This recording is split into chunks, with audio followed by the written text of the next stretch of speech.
Hello, I'm James Ham, the Lone Star Dog Trainer here in Central Texas, to introduce you to the BarkLimiter 2 by Garmin. When you open up your package, you're going to have a collar strap, a charging cable, the actual device itself, and an additional set of contact points. A couple of unique features of the collar itself is it comes with smooth crowned plastic contact points that are designed for extended wear. So where many traditional contact points can only be worn for up to 8 hours a day, these can be worn for much longer periods of time. There are two sizes. You have the small contact points and you have the larger contact point. The only difference is the height from the base. There's no difference in width or function. When the device comes out of the box, it will have the collar band, the gray sleeve, already installed. You'll want to take the collar band off in order to charge it. On the right side of the device, there's a small gray button. That's your power button. You're going to press that until you hear 2 beeps. It's going to turn on in the default setting of tone. You have the option of going from tone to vibration to stimulation based on how you toggle the power button. So if I want to go from tone to stimulation to vibration, I simply press the power button until the green light falls in the position for that symbol on the scroll menu. If I want to use this in bark deterrent for stimulation, I'm going to take the power button and toggle it until the green light falls in the middle position. Once it's in the middle position, it will default to a program called Auto Rise. Auto Rise has 10 independent levels, and based on your dog's barking and rate of barking, it will increase from 1 to 2 to 3 to 4 until it stops the dog. So if it stops the dog at 7, every 2 minutes after the dog stops barking, it will lower itself down all the way back down to level 1.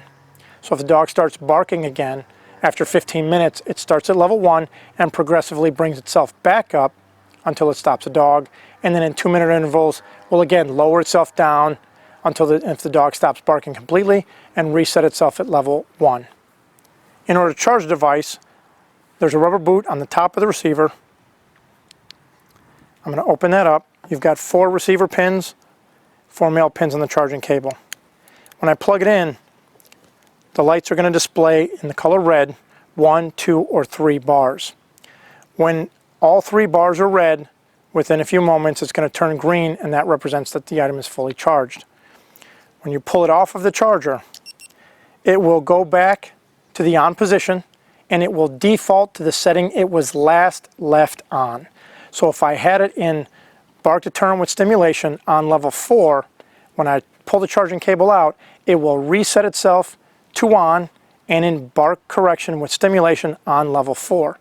If I left it in vibration or tone, it will correspondingly put itself in that last position it was last programmed in to correct the dog for barking. With the Garmin K9 app, I can track my dog's barking through the Bark Odometer, and it will tell me through periods of the day when my dog barked more excessively or not, and it will tell me how it was functioning to deter the barking.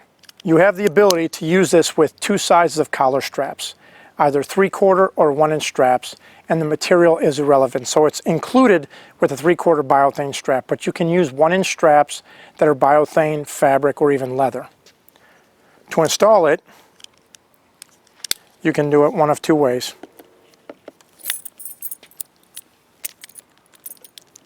Take the strap, loop it through, bring it around. Now you may notice that you can't get to the power button when the strap is on. The good thing is you never have to turn the device on or off.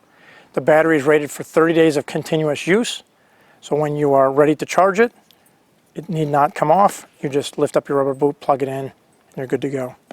So the other way that you can remove it is to pull it out, insert it back in, and snap it down. And that is the Garmin BarkLimiter 2.